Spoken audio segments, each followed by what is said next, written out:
Why is it necessary to recite the five precepts? So what are the five precepts in Buddhism?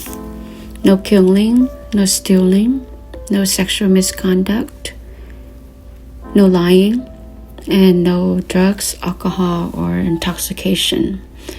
So every time when we recite the five precepts, it is not about becoming morally perfect. It is about staying awake. So the first reason is that each time when we recite the precept, it allows us to pause.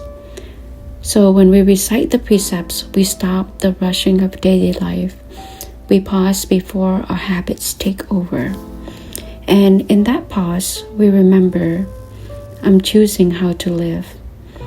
However, without this pause, we don't usually choose. Instead, we react, we speak without thinking, we act from our habitual tendency, or we act from our habit. We act from fear, from anger, or from our cravings. So reciting the precept gently interrupts that momentum. The second reason is that the precepts protect us before they restrict us. Some people hear precepts and feel constrained. However, the Buddha offered them as protection. Not killing, the first precept, protects our own heart from harming or hardness. The second precept, not stealing, protects us from guilt and fear. The third precept, right speech,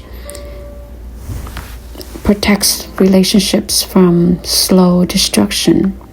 Or sexual responsibility, sexual misconduct protects trust and dignity.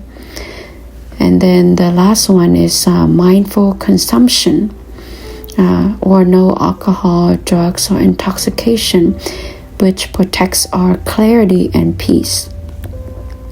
So every time when we break the precepts, the first person to suffer is not society, it is us. So reciting them reminds us what truly keeps us safe. The third reason why we need to recite the precept is that we recite because forgetting is human. We forget when we're tired. We forget when we're hurt. We forget when we feel justified. No one wakes up intending to lie, harm, or betray. It usually happens when mindfulness disappears. However, each time when we recite the precepts, it's like tying a string around the fingers of the heart. Remember what matters. The fourth reason is that the precepts are mirrors, not weapons. So when reciting, we're not judging ourselves or others.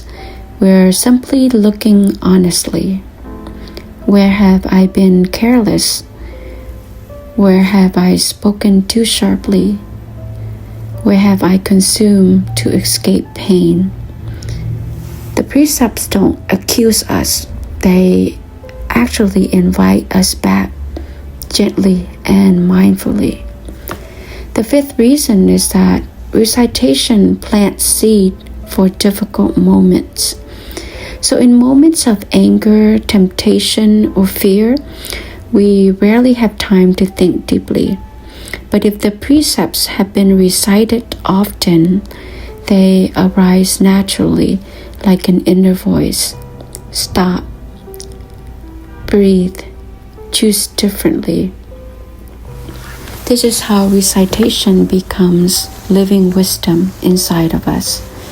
And finally, the last reason is that the five precepts are a path to freedom. We do not keep the precepts to become good Buddhists. We keep them to suffer less and to cause less suffering among ourselves and others. So from now on, every time we recite them, we're saying, I choose awareness over habit. I choose compassion over impulse. I choose peace over momentary satisfaction. That choice repeated again and again and it will slowly transform our life. So we recite the 5 precepts not because we are already wise, but because we're still learning and we care enough to keep remembering.